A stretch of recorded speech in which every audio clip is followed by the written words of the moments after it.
Arganissima, New York.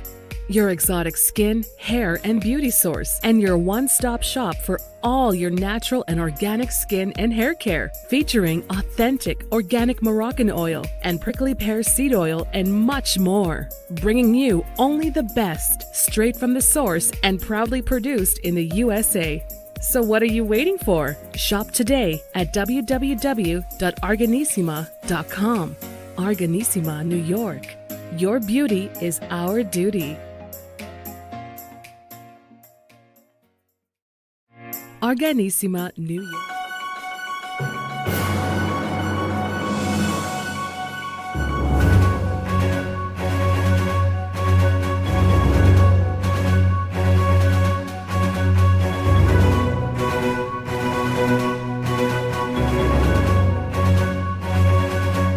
Well, hello and welcome back to the iHealth channel, iHealth Radio, with your host, Hurricane H. New day, new show, new topic, new guest, special guest, who will take us to a journey that we all probably can understand a little better. And that is the journey of connecting our mind, body, heart, spirit, and all that consciousness that goes with it and all the conditions. And how do we put it practically in our lives, whether it's personal, business, and so on and so forth. Our guest is actually a psychologist by trade, a keynote speaker, a person that has expertise in various areas, including spirituality, Ayurveda, and many, many more things. And of course, I can never do justice introducing someone more than what they can tell us about themselves. So without any further ado, I have with me today, Hema, Vyas, all the way from the UK, from London. So Hema, how are you? I'm really well, Hurricane. Great to be here today. Well, great to have you. Thank you for being on the show and for really for your willingness to come on and share with us the value and some of the insights. We thrive actually on getting good information to share with our audiences, and really the mission is to educate them, enlighten them, inspire, motivate, and all that good stuff. Reading through your background, I mean, you just have a tremendous background, over 30 years of real connection with people and leaders and corporate world and teaching them how to really be better and how to put it all together. As I said, the heart, the mind, the body, the spirit. That's a lot of stuff. That's all of us as humans.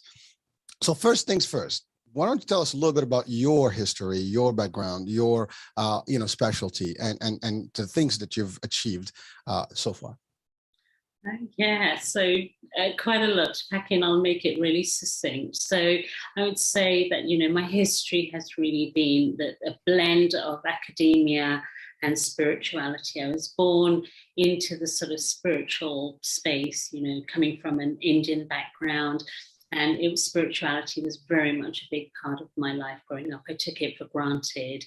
And then, growing up in England, I followed the sort of academia and really, really, really interested in wanting to help people really understand who they are and how to be better at who they were being. And so, of course, I fell upon psychology and studied psychology, and then realized that actually it was very limiting, because there were lots of things I was studying in psychology that I would say, my mind was already sort of running ahead, thinking, well, there's more to this than what you're talking about, and what evidence there is, what empirical evidence there is, what science is saying. Because, when I was 14, I had an out-of-body experience. I had a car accident, and while I was lying on the floor waiting for an ambulance to come and pick me up, my consciousness left my body, and I followed some of my friends thinking I would try and get them back. But of course they couldn't hear me because I was there in spirit and not in physical form. And that really shaped a lot of, who I've become. At the time, I didn't realize it. At the time, it was so normal to me. At the time, it was so natural that that's what would have happened. I didn't question it. It was only when I was met with resistance during my psychology training, when people were like, no, you can't talk about spirit, you can't talk about heart, and no, that's got nothing to do with it, and we're human, and we're having, we have to look at behavior and cognition and the mind and the brain. And I'm going, but you're missing out on a whole lot of other stuff. And so, for a while, I sort of tried to follow that path, fell into corporate world, doing consultancy, psychometric testing, developing staff, etc.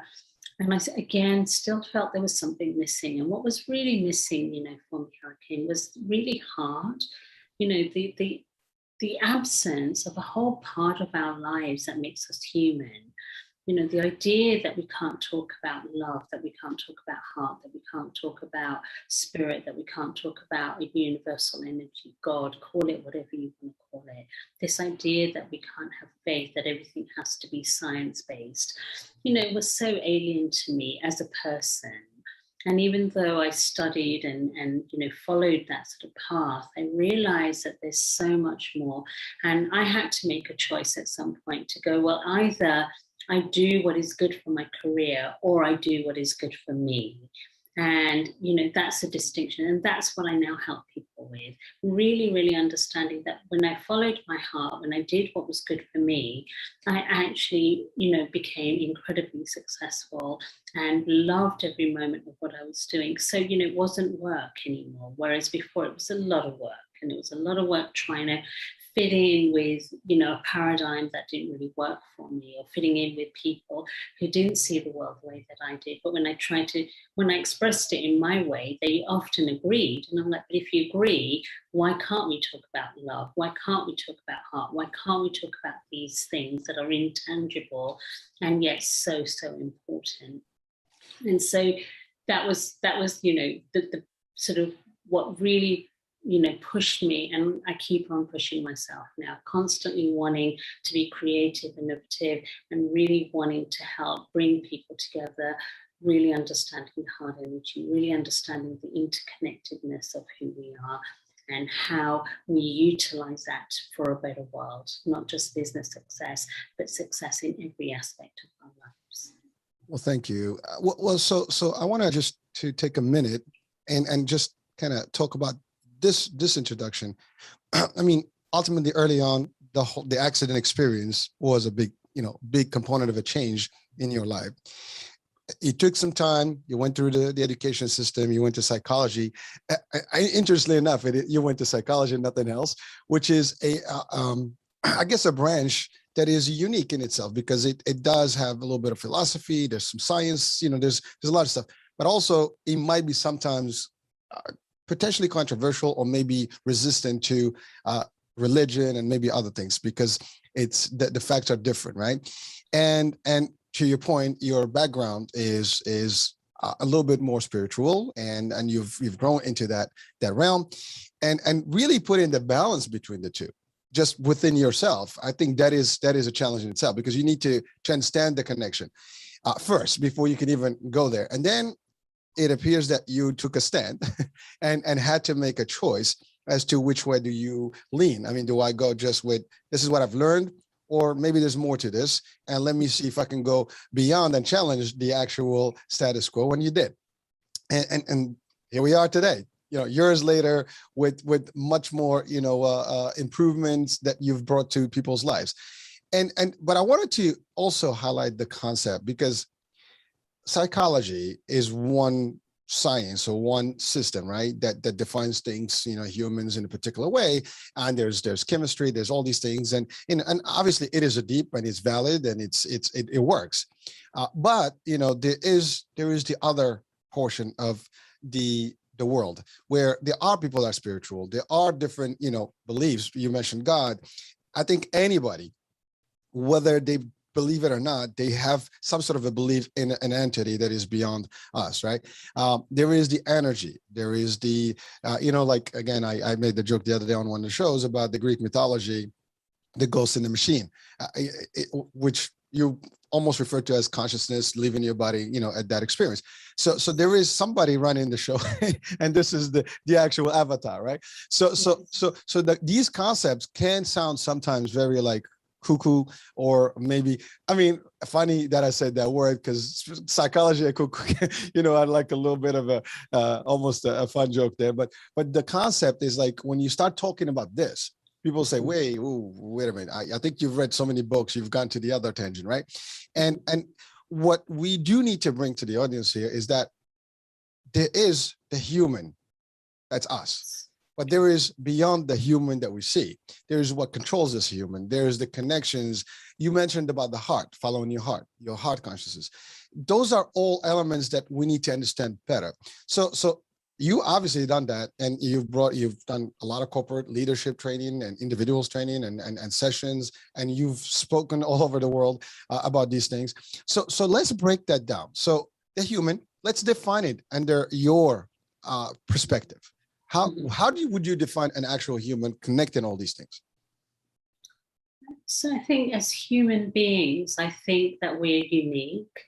And I think that we all come here with our own unique destiny and our own blueprint of who we are, because what makes us unique is that we live in a world where, if you think about us as energy, I believe that we're made up of energy and information, and the uniqueness comes from our unique set of information. So, you and I we could literally be twins, and yet we would have such different experiences, because it's how we perceive the world, how we take in information, and how we relay that information, and what stories we turn that information into that makes us uniquely us, that makes us individual. So, there's a whole thing in psychology, nature versus nurture. Is it nature? Is it nurture? What is it? Is it our genealogy? Is it our DNA? Is it our environment? What is it? And I'd say, it's all of the above. Being human is really about a whole host of experiences that either belong to us or that we've inherited. So, if you think about DNA and our genes, it's made up of not just who I am, but it's made up of who my mum is and her ancestors and her grandparents and my dad and his ancestors and his grandparents, and then all the impact of the environment, where I've grown up, and the peers and the teachers and the influences. So all of these things make up who I am, and it makes up each of who we are. And so therefore, I think to really, really understand somebody else, it's not easy. I think really it's about really tuning into the heart space and really, really recognizing that there is a uniqueness to each person. And when we really are able to do that, we're able to respect them so much more. We're able to give them, the kind of validity that they require in order to be seen, to be heard. And I think human beings are really here with a purpose. And part of that purpose for me, from my perspective, is to evolve. And evolution is not necessarily about success in the typical sense of the word. It's not just about being successful in our careers. It's about being successful as human beings. And I think the journey of being a human, yes, there are external things we are all striving for. We all want a level of happiness, a level of love, a level of success, a level of financial independence, financial success, wealth, and health, of course. But I also think we also are here to live out our purpose. And so for me, a human being is complex and yet so simple. Because what makes us simple is that the heart knows of me. Well, thank you. And that's pretty interesting. I mean, because you said it, we're complex yet simple. And really understanding that, I think that is really the core of this, right? And when you get to that moment where you understand that connection and how you are on both sides, I think you're at a better level or a higher level at that time of understanding and consciousness. So you being a psychologist, understanding how the mind works, how the people work and behavior and things like that, and then leaning towards this other component. And it's funny because as you were talking, I was thinking about a documentary I watched a long time ago by a Turkish writer, so he's a writer and he does these documentaries. Harun, I think that's his name. And I think the documentary was about 20 minutes, and it was called "The Secret Beyond Matter." And when I watched that thing, it was like I kind of just had to pause for a minute. It almost reset my way of thinking about the world. And some people say, like, well, wait a minute, you go into the extreme here. But obviously, I understand the rules of engagement in this world to a degree, and of course, there's so much that we need to learn more. but with science and everything else, even religion combined, you get to understand a little bit more. But when I watched that documentary, it almost hit exactly what you said. The way we connect with this world is different. And so in that documentary, the way he described this is that we obviously use our senses to understand this world. I mean, basically our senses is what we know, how this world operates. I mean, you see, therefore you can connect, with the world. You can see colors, you can see people, you can shapes. You hear, that gives you the other piece. You smell, I mean, when you get a flu or cold, or God forbid, that now with the COVID, we hear about, losing the sense of smell or taste. You understand that, you're disconnected. You don't know anymore. So he was describing it from this angle, and then that really everything is being perceived by what he referred to as eventually a soul. And so that's the other part. I mean, you refer to it as consciousness leaving your body, but we have different ways of describing it. But at the end of the day, there is that, right? And then we have, you mentioned DNA, or the physical aspect of who we are, but then there's also the non-physical aspect of who we are, which is to your point, where energy. I mean, there's physics that claim that everything is 99% empty. I mean, we have electrons, we have protons, and everything is a blank in between. So 90% of everything is really emptiness. So again, when you start putting all these concepts together, people say, well, I don't want to know all this. This is like too crazy. I just want to know that I live, I exist. This is my being. That's it. We go beyond this, and now we get into this whole world of understanding the dynamics. And that gets a little crazy. And well, crazy just because people don't, they define it. Sometimes we define crazy as things that we don't understand, because that's easy for us to label them that way and keep them that way. But sometimes we need to be able to open ourselves to hearing these things. Now, we don't have to accept it. We don't have to believe in it, but at least understanding it from a different angle. It's always good to know what's the other angle. Either you're going to accept it or refuse it, but that's okay. But now you know. So again, it was just interesting when you were talking, and I just connected to something that really affected me a long time ago when I saw that documentary. And to a degree, I kind of understand that concept, believe it or not. I see that value, because, when you sleep, for example, you are basically in a state of temporary death. Let's call it for what it is. At least that's how I define it. But you're alive though. You are living. There's your dream. In a dream world, you really exist. You have a physical being in that world. You have connections. It feels so real that even there are studies that have been made where people that go, to sleep and they do these tests on them, they have almost reactions to things that they have in a dream in their body, including bruising and other things, right? So this is very complex, and most of the human mind will probably be like, that's too much information for me. I don't want to get to that point because it's going to confuse me. But nevertheless, it is reality. We have to sometimes question things or ask the questions, and so that brings us to the concept of the heart. You mentioned you followed the heart. So the heart for us physically, we know what the heart is. It's an organ. I think this is a deeper meaning of the heart. What is that? How do you really define the heart in this particular case? Yeah, I mean, great question. And, I agree with you, Hurricane. I think a lot of people, just like with everything in life, right? It's like we don't need to understand physics in order to understand, that a plane can take off. Obviously a lot of thought and intelligence has gone into creating, the perfect sort of setup for a plane to be able to take off with hundreds of people in it or whatever it might be. And of course, most of us don't care about, how that's come together, in the same way we don't care about the, pilots and what they've learned to fly the plane. And I think in the same way, we're like, well, we don't really care about the mechanics of who we are. We just care about why we do what we do and how we can be happy and how we can be successful, etc. And I think there's a real truth in that, that's where people's attention goes. And so I think the reason why I talk about the heart the way that I do is because I do want people to understand that while we may not really particularly want to get involved in the fundamentals of, how these things work or why they work or if they work, that there's something about connecting with the heart energy that actually raises our consciousness, that takes us away from this idea that we are physical beings. If we are too cerebral, if we are too stuck in the physical, we live what I call a linear life. And that, A takes us to B, takes us to C, takes us to D. And now we recognize with quantum physics, for example, that, things aren't always linear and things exist outside of time and space. And so for me, there's a physical heart that exists in a linear space. And we know life as the past, the present, and the future.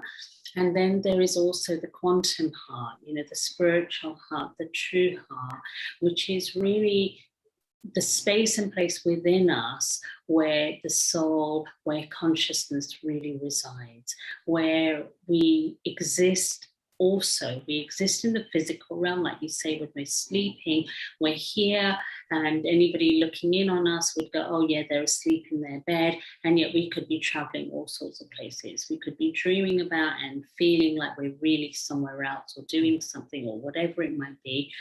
And that's where we experience the non-linear. That's where we experience the quantum. And for me, that's what heart is. And the heart is that space that connects us both to the physical and connects us to the spiritual, connects us to the linear world that we live in, but also gives us the tools, the knowingness of how to connect to the non-linear aspect of ourselves, which is where, magic exists, where, inspiration exists, where creativity exists, where everything that, hasn't really yet been brought into life exist. And that's where we can bring into existence whatever it is that we want. We don't have to live in a linear world where there is struggle, where there is time, where there are limitations, where we are, limited by our capacities or limited by our experiences or limited by our thinking. The heart is a space where there is expansion, where we can be more creative, where we can create magic, where miracles exist. And really, if we really want a meaningful life, I think we need to be able to tap into the heart space, because we're not just here to live this life of, growing up and hopefully having a good home and, a good education and getting a good job and meeting somebody, falling in love and having a family and repeating the whole cycle. That's not what we're here for. We're really here to thrive. We're here to flourish. We're here to evolve. And so the heart is a space that takes us between worlds and bridges the gap between who we are and who we can be, who we have been and who we can become. What we have done and what we can do, that is beyond time and space. Well, thank you. And so that leads us to the next question. And so how do we, or at least in your experience, how do you help people tap into the quantum heart, the real, connection? Because it sounds intriguing, but for people like, well, I don't know how to do that. I just know that I have these, template lifestyles that I just know that that's how it's supposed to work. We all go to school. We all have to get a job. We, to your point, family, this, that, and that's living the life. But sometimes people also would define, what you are referring to maybe as intuition, as a feeling, as inclination, but people don't really define it well, and they don't know how to get into it. Sometimes you feel something and you just say, you know what, my gut feeling says this. There is that like almost a aha moment, like this is it. This is no more for me. I'm going to do whatever it takes, and I'm moving, I'm changing.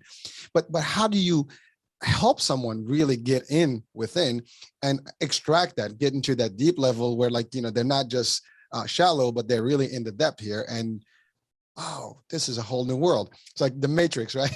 Coming out of, to the real world. So how do you help people? And is that even a possibility? Yeah. Great question. Great question. So I would say that, of course, it's a possibility. And so a lot of my life work has been about that. And, as I've evolved and as I've helped so many people over the years, I've got better and better at getting people there quicker and quicker. So once upon a time, I would have said it's a real process. I still would say it's a process. But I think the first thing that needs to happen is a shift in perspective. And that's where education and information comes into play. As I said before, when you asked me to define being human, it's about being energy and information. And it's about how we interpret that information, how we turn that information into stories. And so what I teach is really helping people, get that education, get that understanding, which gives them that aha moment, that gives them that recognition that actually maybe there's something to what she's saying. So that education about, what the heart is, how to tap into it in terms of really being able to do that inner work, being able to really, really look at who we are, self-reflect, introspection, really being able to step into a space where we go, okay, I don't have to keep on being who I think I am. I can actually let go of a lot of the conditioned things. See, becoming more of who we are is not about becoming more, doing more. It's about letting go. It's letting go of all the things that we are not, letting go of all the things that don't really resonate on a heart level. Really being able to understand when the heart is in tune and when it's not. Being able to go inside of ourselves and, through meditation, through yoga, through being in nature, different practices like journaling, learning the art of dreaming, learning the art of fantasy, how to use our imagination. There's so many tools. When we get that education that gives us a shift in perspective, that we are more than we think we are, and we are more than simply our past experiences and more than our physical presence, then I think we're able to then really, really be able to feel the subtlety of when we're in our hearts and when we're not. And it is a process in the sense that you have to go through a journey of letting go and a journey of clearing up the old debris, clearing out all thoughts, feelings, memories, and not just compartmentalizing. You see, as human beings, Hurricane, I really believe that the reason why we've disconnected a lot from the heart, even the most beautiful, heartfelt people, sometimes struggle to really, really be in their heart. And I think it's because we've learned to compartmentalize. Everything is, it's like, okay, pull yourself together. You might be having a bad day, but now you're going to be doing this show. So put everything else aside. And we don't know how to be real. So one of the things that I teach is that level of authenticity. So, all the things that really go into becoming a great leader is really about how we are better people, how we become better human beings. And for me, all of the qualities that connect us with our heart are the qualities that make us great leaders, are the qualities that make us happier, are the qualities that allow us to be more successful and more prosperous. And so how I get people to do that is really, first and foremost, education, and then the tools, like teaching them the, aspects of meditation, not just meditation as something to go off and do to manage stress, but to really utilize meditation as a really incredible, powerful tool, and how to use that to really step back into your heart. Because stepping into your heart is an everyday occurrence. We just don't stay there. We jump straight out and go straight into our head with the world of doing. And it's about coming back into how we learn to be and be in that moment and be in our hearts. Okay, thank you. So that actually, leads me to this concept here. You're helping people. First of all, there's got to be a willingness for folks to be helped, because again, you can't help people that don't want to be helped, right? Absolutely. But also there are not stigmas. I think there are stigmas to all this, but there's also influences. Let's call it for what they are. The influences to the upbringing of each and everybody, right? And every person somehow, somewhere, have learned some taboos, and based on whatever their culture, their religion, there could be a lot of resistance. in terms of really getting into this. I don't care what religion it is that we belong to. Mhm. There's always that science, religion, and the unknown. And believe it or not, in some religions, they all can connect and be coherent, but a lot of people don't even know that, or don't know how to transit from one to the other, or even connecting the dots between all those components. But you are dealing with humans, trying to help them, but there's so much baggage with them in terms of like what they carry in, and everybody, whether it's from what they hear in the news, what they've been taught at school, what they've been taught at home, or their religious, organizations. But that's all, something that you have to like almost peel out to get in, because, or at least I show them that it can all exist or coexist without a problem. But that's a big challenge. It's overwhelming. How I mean, first of all, have you experienced that? Is that real? And how do you deal with that?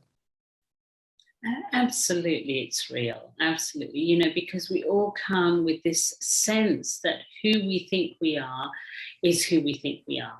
And nothing is going to change that. And so the idea that I am, I live in England and my religion is this and my background is this and this is where I come from. We think that defines us. And unfortunately, people get stuck in that space. And that's what I mean. We're stuck in that sense of survival. We're stuck in that sort of physical world where things can't shift so easily, because matter doesn't shift so easily. Energy shifts easily, but matter doesn't. And so, of course, I meet a lot of resistance. But I'll tell you, a lot of my work, really came from people being at a point where, like most faith, a lot of people turn to faith when there's nowhere else to turn to. So usually it's crisis points. So when people get to a crisis point, they don't know where else to turn. They don't know what else to do. That's when they will often seek me out. And now I feel like things are changing. So part of wanting to sort of speak to people like your audience is really wanting people to say, well, you can get there sooner. You don't have to wait for crisis to recognize that there can be so much more to your life. And, that's one of the things I really, really want to educate people on. Often it is that moment of crisis where they literally don't know what else to do, that they will go, well, I'll try anything. And when they are willing to try anything, and that's when they see the results of trying what I suggest, and when they really try and they get those results, then the word spreads. And that's how I really built my business. The word has continued to spread. And as I've said, to sort of lots of people, often people don't know what it is that I do for them. I know what it is. I can name it. I help them declutter. I help them declutter and let go of the baggage, let go of their old conditioned thoughts, feelings, and beliefs. So, I studied hypnotherapy and I used to work using that as a tool. So very similar to meditation. And one of the things that I used to say is that, I don't hypnotize you. You have been hypnotized by the world. I am here to dehypnotize you. I am here to wake you up to a better reality, a truer reality. And so that's really the sort of job that I'm doing. But the resistance is there, and especially in groups. You can imagine, in a corporate setting, because there's somebody who really believes in it, a leader who believes in it, and they want it for the team, and there's a lot of resistance and they're not really there. And, again, I really honor the heart, because everyone's got their journey. If they're not ready to wake up to it, then that's absolutely fine. I have no doubt that they will. And I've seen this again and again and again. I've had people who are like, no, you're not for me. I don't believe this. I don't agree, or whatever. And years later, they are speaking my language and they're literally saying what I would have said to them years ago. And so I love it when I see that. Years ago, I remember, university, you cannot talk about the heart. What do you mean that the mind and body are one? No, they're two separate. What's more important, the mind or the body? And it's like, no, they're one. They're absolutely one. And of course, they wouldn't agree with me. The lecturers didn't agree with me, marked me down. Luckily, I had the power of my own conviction to sort of follow through with what I believed. And that's what I'm finding, that in 10 years, 20 years in a hurricane, I genuinely believe everybody will be speaking about this as if it's a non-event. I think people will be speaking about heart in business as if it's absolutely the norm. And they're going to look back at decades gone by going, did people not get it? I really believe that they're going to be saying that. And I look forward to that day. Well, listen, I mean, you're certainly doing the work and there's the need. And I think world events will trigger that need and conviction, which leads me to the question of we talked about will, but Mhm, also passion, also purpose. Because you mentioned leaders and corporate, in the corporate world, and they convinced to something and they want to get everybody to buy in. And that those two keywords, purpose, passion, will, I mean, there's a couple of words are like powerful, and without them, yes. people are not going to be driven. And it's funny because you almost described the matrix. You're waking up to the real world, which you're conditioned to, like you're in the zone, like like a zombie land, and you're coming out of it and like, wow, this is all different. I Yeah. mean, it's amazing. Like, I was laughing. I had a little smirk when he actually mentioned that.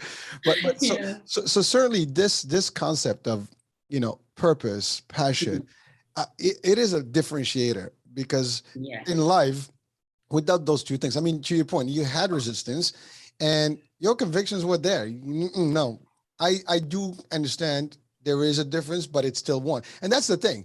They are all separate components, yet they're one. And that's the Exactly. hard part to accept. Like, what do you mean they're one, but they're different? It's like you have all these elements working to make you, and that's all. I mean, that's a simpler way to define it, but you know, you can slice it anyway, and people will be like, okay, well, but because they're conditioned to, this is the definition you learn, and this is all you need to know, you almost like reveal this stuff to them in a different light and be like, oh wow, okay, I didn't see it on that angle. And that's for everything. So let's talk about the passion, the purpose, the really the setting of goals, the that's the driver behind, whether someone is willing to unveil and not. Absolutely. Absolutely. So, I think that it's sort of one of those catch-22 situations. If people don't have the passion and they don't have that sense of purpose and they don't know what drives them, they don't know what they want, then they're not going to be motivated to do the work. And if they're not doing the work, they're not going to find their passion and purpose. So it's really, really an interesting situation, I would say, where part of my job is to really, really get them to tap into what it is that's really important to them. And some people, I would say, definitely the will has been lost, and the will has been lost. They know there's an unhappiness, and so often it is about looking at how it manifests. So conflict, when there's chaos, when things aren't flowing, when there's disharmony, there are certain conditions that I would say are very indicative of the fact that people are not in their heart, and therefore they are not following their purpose, and therefore they are not living a most passionate life. And I think in order to come back to that space, it's really about making space. One of the main things that I teach is, how do we create space to become more of who we are? Because when we do that, then we find what really, really motivates us. When people say, well, help me find my purpose, I'm like, okay, well, let's get rid of a whole load of stuff, and your purpose is already there. It's again what I said, that the hearts know the way, and when we follow our hearts, it guides us. But we don't know how to get there. We don't know how to get into our heart space when we are doing a job we don't love, for example. How do we get back to that place of passion and purpose? And that's when we do the inner work. We do the inner work, and because when we develop ourselves, what we're really developing, Hurricane, is our consciousness. And when we develop our consciousness, what we're doing is we're becoming lighter. If you think of it in terms of energy, energy is really, really contracted and tight in a space where we're unhappy, when we're struggling, when there's chaos, when there's disharmony, when we're in conflict, when things are not going well. That is when there is a contraction of energy. And what we want to do is create space. When there's an expansion of energy, we feel lighter. And when we're lighter, inspiration flows. And when inspiration flows, that is how our purpose rises to the surface. It's always there. That's when we know what really, really motivates us, and we know how to use what motivates us to connect to our purpose, to connect to our hearts in a way that is actually possible in the world. Because we do live in a physical world. So we can't all be just sitting like monks in a little cave in the middle of a, mountain somewhere and just omming. So that's not what I'm about. When people sort of think about what I do, they think that's what I'm about. It's like, no, I'm here to help you live your best life here on this earth, on this planet, and be successful. And, if you really want to be happy and successful, don't do a job just because it pays the rent or it pays the bills or it pays the mortgage. Do it because you love it. How can we all do what we love and yet keep functioning as a society? And that's where I think the heart energy comes into it. For me, it's about the fact that the heart is connected to each and every living organism. The heart is connected to every aspect of life. And when our hearts are completely aligned with our mind, with our body, and when we're truly living from a heart space, we know how we can do something to be of service to the world, to get our financial needs met, our emotional needs met, our physical needs met, and still live with that space and place within us where there is passion, where there is will, where there is passion and power and purpose. And that is, why I'm so, like motivated to share about the heart space and to share about the heart energy, because I do believe we have within us a blueprint of how we can all be successful, we can all thrive, how we can all live with passion and purpose. And really, really find, that sense of prosperity in the world without depleting the world of its resources, without having to trample over other people, without having to, manipulate or coerce, or without having to kill off, aspects of the world unnecessarily in an unhealthy way, an unconscious way. We can do that. Passion and purpose is what we really live for. That's how it helps. That's how we evolve. That's how we find our joy. That's how we are of service and also receive that service from the universe. But I think that all exists within our hearts, and it's about clearing out the debris of what we don't want and who we are not, in order to find out who we are and what we do want and what is going to really give us the best life possible. Wow. Well, that's pretty deep and pretty, I guess, concentrated, content there, because it is really, the core of things. I think one of the words you mentioned there is that, well, at least the ideas that you mentioned, that is very strong, is that we work, we do things, but sometimes, to your point, we just do them because it's just routine and we do it for the wrong reasons. And I mean, we all know this saying that, that's pretty common, where you never work a day if you do what you love. But you got to get to that stage to be able to realize that this is not for me. Yes, the change is going to be difficult and stuff, which now takes me to the idea of trust. And I think that's a big component. People sometimes don't trust the system. They don't trust themselves, or they are almost conditioned not to believe in themselves well enough, or everything around them to help them. Your concept, by getting them to dive into their true heart, will help them, I guess, almost be transparent, have some transparency on the real thing, and be able to really come up to raise to the occasion and make it happen. So what do you say to the trust truth, factor? Yeah, I think that's what's lost in the world, and again, that comes from a disconnect from the heart. Because if we're only operating at one level of what we're capable of, and we're not really connecting with another deeper level and really connecting with that heart space, then I think that, the trust erodes. Because if you think about it, as human beings, we've learned to rely on our senses, on sight, sound, smell, touch, feel, so we rely on these things. And of course, there is an element of intuition, which we all have, and that instinct that we all have. Mm-hmm. But ultimately, that's what we're relying on. And I would say that there is a lot of scientific evidence now that there is a connection to heart where there is a communication about what is true, regardless of what our senses tell us. And so, we pick up on, I think there's an organization, probably some of your audience might have heard, you might have heard of Heart Math, and they have done a lot of experiments on heart energy.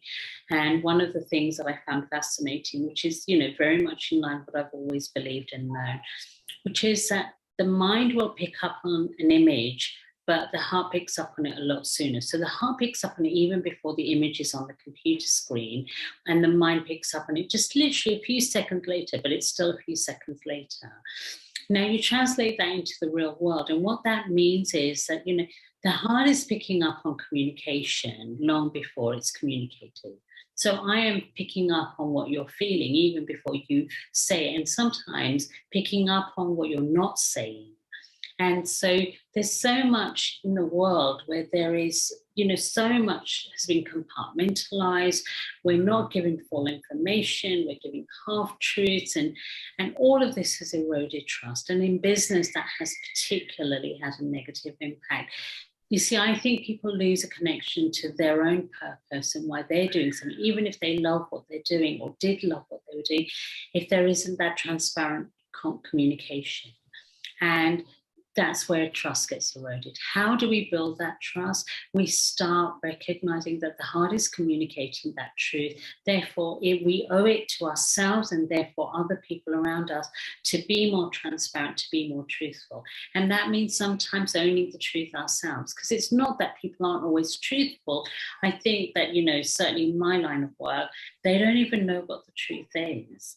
Often people come to me and they'll say, oh, all of this is fine in my life. I just need you to help me with this one particular situation, this conflict that I have with this coworker or, this team member or whatever it might be.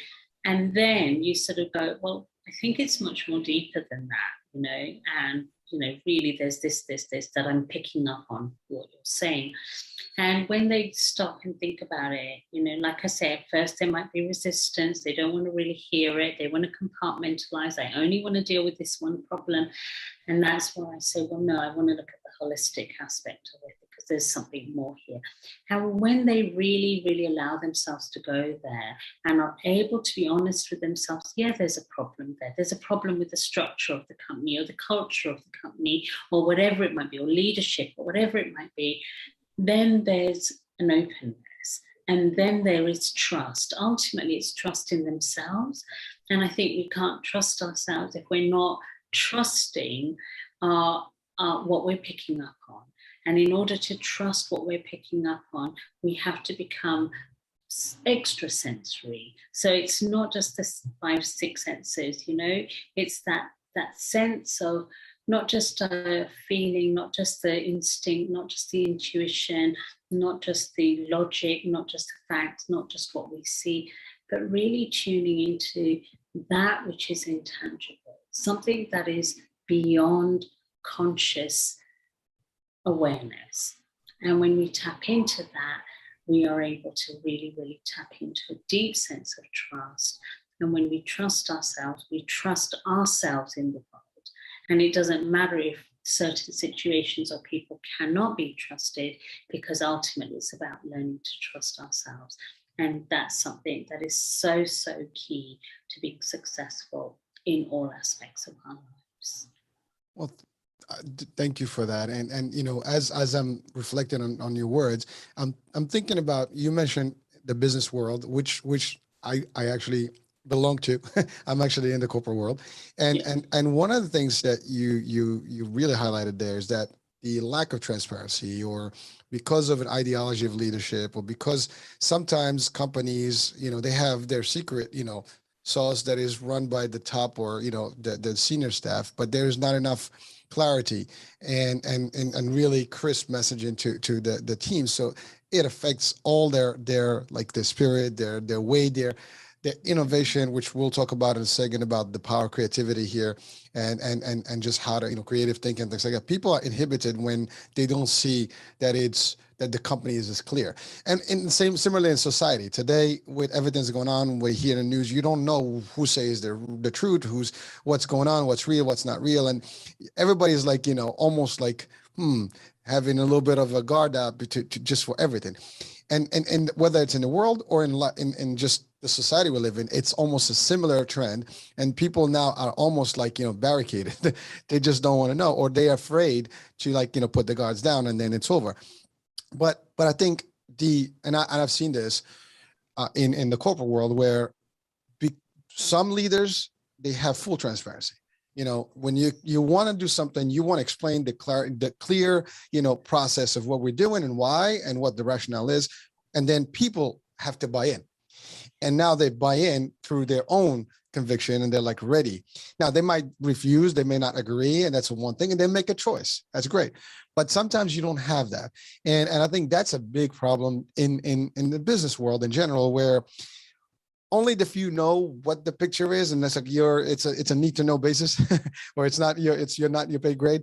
But I personally do not believe in that concept. I believe that when I present a proposition or a project or anything, this is the reason, this is why, and yeah, it might have some reaction, some stuff, but you need to understand why we're doing things and why I need you to do these things, and you want to buy the buy-in literally from them. And that's a different concept. And some people don't know how to do that. And in general, unless they tap into the reality of things and understanding how to get into that core heart and delivering, it is not easy. And a lot of people like that, even at the highest levels. And unfortunately, and again, I'm sure in your experience, you've seen that. And probably that's why you are helping some of these groups to transform that, to change that. So go ahead. Sorry. Absolutely. I was just going to say that, if we want real people to work for us and with us, and we want them to be on board with the vision, whether it's a project, whether it's, the goal of the company, whatever it might be, I think we have to humanize them, really, really see that they are human beings. And the way to do that is to not feel like there's this, hierarchy and a need to know, and the lack of transparency, and just do your job because I say so. It's like with children. When you say do it because I say so, because I'm your parent, I'm the adult, it's like, that's not a way to be, It's like really, really respecting the fact that, and not everybody will want to know, but it's not about whether we're just being really honest and telling everybody everything. It's about the fact that we're willing to. If somebody asks, we should be willing to be able to say honestly and openly what is going on. And because it's that willingness that people pick up on. It's not necessarily whether, it's not whether you are telling me something or not. It's the fact that you're willing to tell me. So if something arises in me and it's like, Hurricane, I really want to know the answer. Why are we doing this? Mm-hmm. If you say, well, listen, I can't tell you that right now. All I need you to know is this, that is going to really play with me, because somewhere that story, that information that's lacking is going to create a story that I'm not somehow worthy.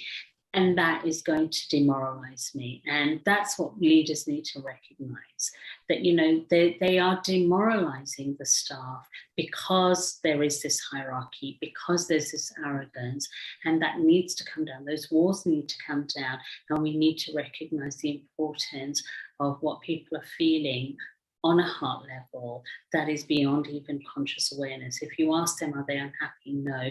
But if you look at what happens over time in an organization where there isn't that transparency, it is that lack of humanizing that I think that creates a sort of lack of, that morale, and therefore productivity, and therefore creativity, and therefore innovation.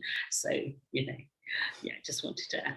No, thank you. And it's funny because I had thought about this for so long. I mean, being in the leadership role and the corporate for many years, at the end of the day, everybody that works for anyone, any company, or even if you have your own business, at the end of the day, it is a business, right? And businesses are not created to be, even the not-for-profits are for profits. Let's call it for what it is. They just don't call it a profit. They just don't have dividends, right? Yes, exactly. But you're not in business to lose money. So any secrets that you're going to have, are not going to get you any results more than what it is. People are not stupid. They know that they work, for a living. Yes. And they will make you money. They will work, for whatever that the corporation is to deliver a profit eventually. So the secret is there. I mean, it's out. We know it's for business and it's always going to be for profit. So no one the problem is when you think that people are not seeing through that, and you feel like, by shielding them from like what the plan is, that you're going to get results is a problem. If we are clear, say, listen, guys, we need to hit this target to be able to be profitable so we can grow and make money. And we all can have an opportunity to grow. And I need you to do this, and now it shifts the whole paradigm. I mean, now it's like, oh, wow.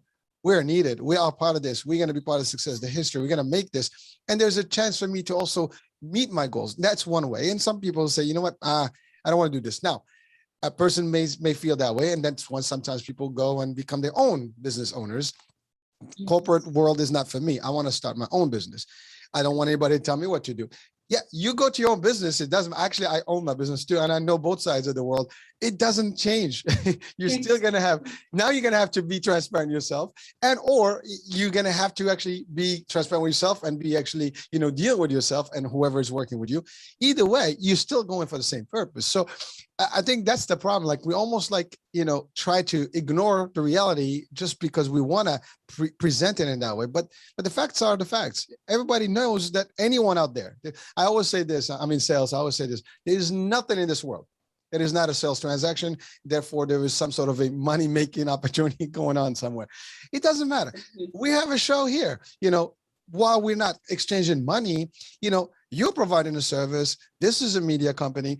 These are businesses, it's, the mission is one thing, but at the end of the day, our time is valuable. Everybody's time is valuable. Even when someone is listening, this is valuable thing that they can use to their own, merits. So I think that's where the psychology of this thing is amazing, where, you gotta get in there, figure out how to be out, with the teams, with the people, and get them to see the value. And now you guarantee their buy-in, you guarantee their success, you guarantee the innovation, as you said, and the creativity. Guess what? More profit, more success. But if you don't do that, I mean, I've seen companies, in your case, you work with corporate leadership to develop these programs so you can elevate those companies and their staffing to the next level. That's great. I mean, that's actually where we need to be. And unfortunately, not everybody's seeing it that way.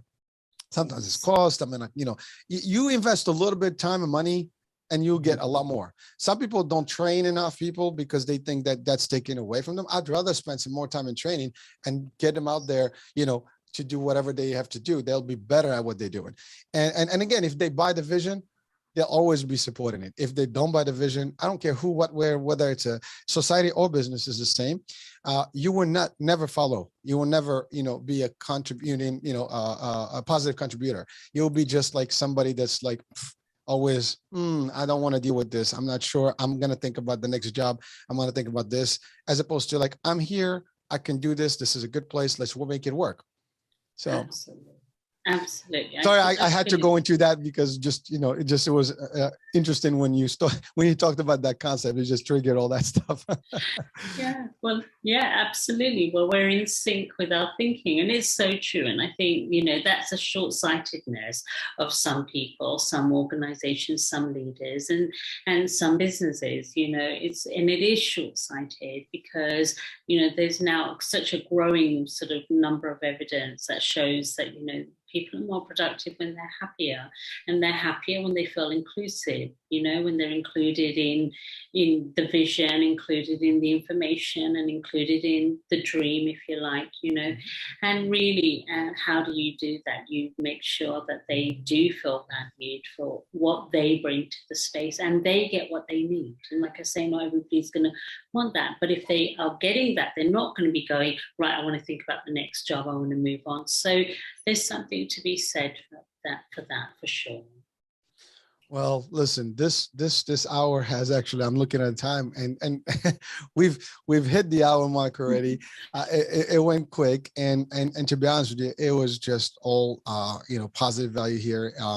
It's a different, it's a unique and different angle for potentially people that be like, where does that, I think, but the conclusion of what we've just covered right now, when you connect it to the beginning of the show, then they'll realize what it is, because really being understanding all this stuff will get you to be better, will get you to have the energy, to have all these aspects, that will impact life positively. And that's a big change from where people are conditioned to. So, I mean, what I want to ask you is, are there any last advice that you want to just add to the session today? And finally, I want to also ask about how do we contact you? How do people can reach out to you? I will have all the description, of your background, things like that, as well as the website. But is there anything that you want to highlight specifically for the audiences? Yeah, so just one last message, which is, we really owe it to ourselves to grow and evolve, to step out of the matrix, as you say, to break out of the sort of very, very deep hypnosis that we're all under, and recognize that as human beings, we have the ability to be so much more. We again, a cliche, we know that we are only using a very small percentage of our brain, even less than 10%. Even the most super smart people are using less than 10% of their brain's ability.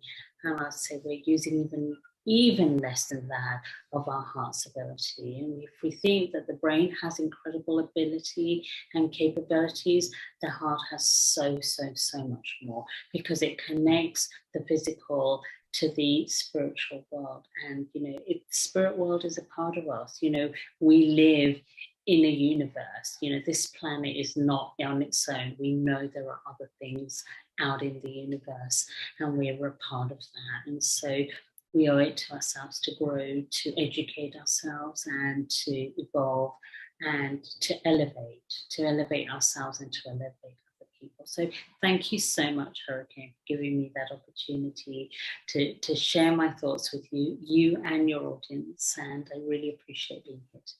No, thank you. I mean, you're taking the time, and I know there's a time difference, and it's getting later there. And but yeah, this is all in good, intent, good faith, and it's really to share the value, and also to share your services. I mean, you are available, I guess, for to work with people, to share these things. People can reach out to you. Your website is www.hemavyas.com, right? Just That's the name? right, yes. Yeah, All right. just the name. Just the name. And, so I will have that on the description. So I hope that people can interact with, and even just at least to get a feel of what they can, get as a service, and potentially help, whether it's corporate or individuals. So I hope that today's messages were very clear, very simple. It is just, literally, you got to dive in and be willing to see beyond what's beyond the obvious, I would call it. Absolutely. I think that's all there is. So that being said, Hema, thank you for being with us, folks. Thank you for being on the show, for listening, watching, and we'll be talking soon. New show, new day, new topic, new guest. Ciao for now. Bye-bye.